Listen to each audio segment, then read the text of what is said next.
First of all, I need to say that English isn't my first language, so there might be some grammar errors, forgive me about it. This took place last year in the end of summer while I was waiting for my flight in the airport after a vacation with my family in Italy.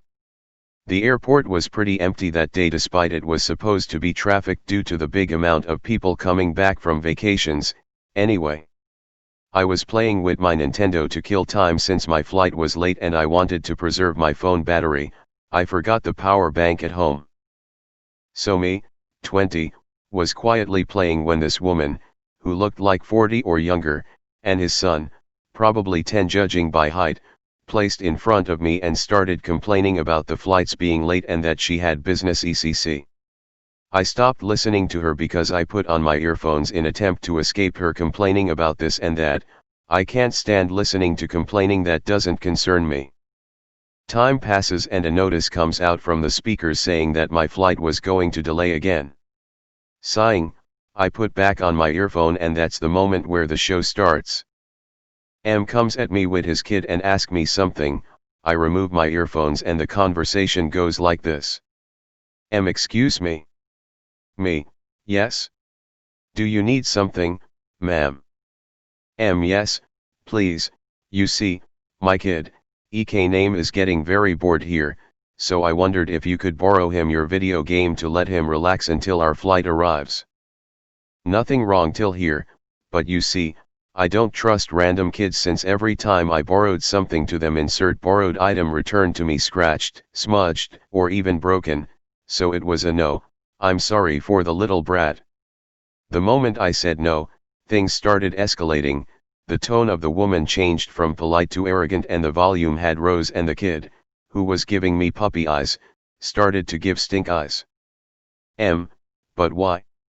You're not a kid anymore, you look like 25 or something and you still play video games. Why don't you give that toy to my son so he can kill some time? You don't need it this much. To be honest, if the kid would have promised to use it near me and returning it to me intact, I could have given up and letting him play, because he was a kid after all. I know that they become nervous if they don't have anything to do for a while, but the very moment M started speaking arrogantly she lost every hope with me. Me: listen ma'am, I don't borrow my stuff to strangers for a matter of principle, so, even if you were some famous person, my answer would still be no. Plus, I recommend to lower your voice because people are watching us. I didn't really check if people were watching us, but it was clear by listening to the volume of her voice that anyone would have looked toward us. M: well, raising her voice, I don't care if people are watching us, even better cause this way everyone will know how much selfish and childish you are, not borrowing a stupid video game to a kid. The conversation was getting out of hand. I could feel the glares of the strangers in the airport looking at me thinking I'm some sort of monster, and instead of saying anything that could worsen the situation, I decided to keep calm and go on. Me: ma'am, the only one acting childish here is you. Lower your voice before someone calls the security on you. M: the security will be called on you for being an absolute asshole, and when they will arrive I will have that stupid video game of yours be confiscated, you little shit. I was starting to lose my patience and I quietly say, almost grinding my teeth and still not moving from my seat. Me: this conversation is over, please leave and don't show your face near me again, for your sake. I know that sounded like a threat, but the reaction was as cringe as hilarious. M: are you threatening me? Oh, you are so fucked up, I'm going to report you for threats. I thought the conversation was going to end and that she was going to complain to the manager or something, typical things that Karens do. It was the first time for me dealing with this type of person. Everything could be fine as long as she leave me alone, but the real he'll start now. While I was putting my earphones back, the woman snatched them from me, and while I was going to say something, the little turd did something that changed forever my views about kids. In short, he came closer and spit in my shirt. I started seeing red. Me: you little shit. I say while I try to move away the brat with my leg, not trying to kick him or anything. M: screaming like crazy, don't you dare hurting my son.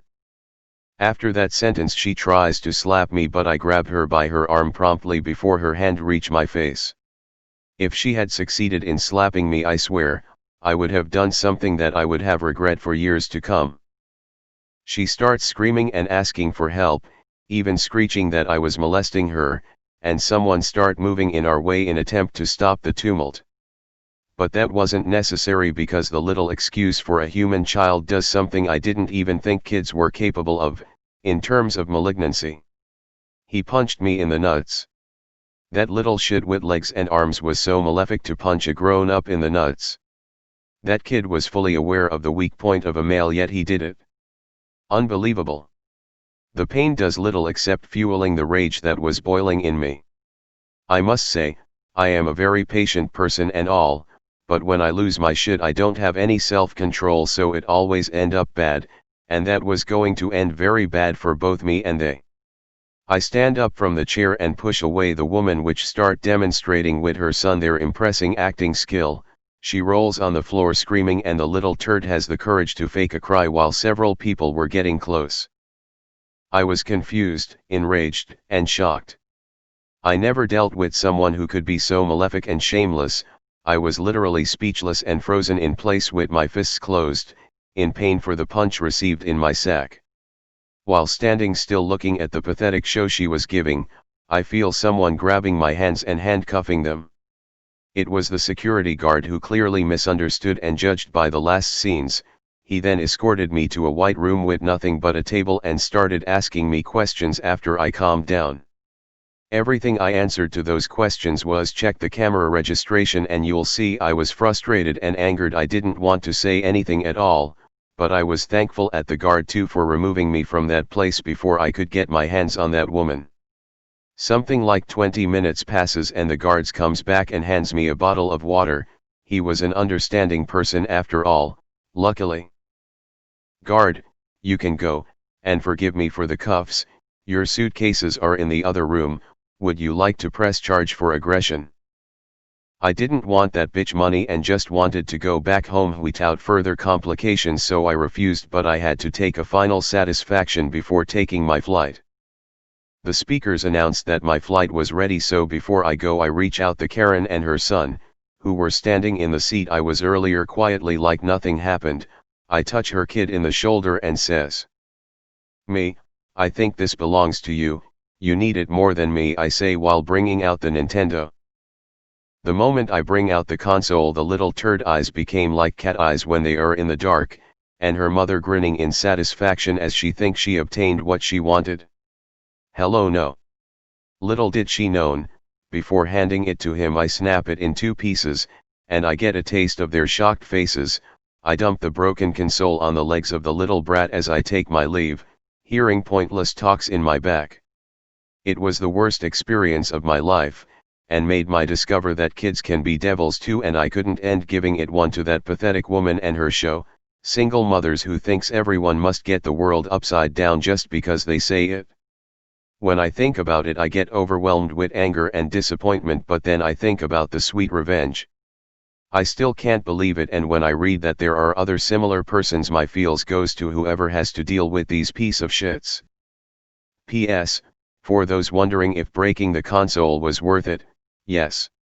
It was very old anyway, and all the saved data was on the R4, so I had no problem in breaking it. First of all I need to say that English isn't my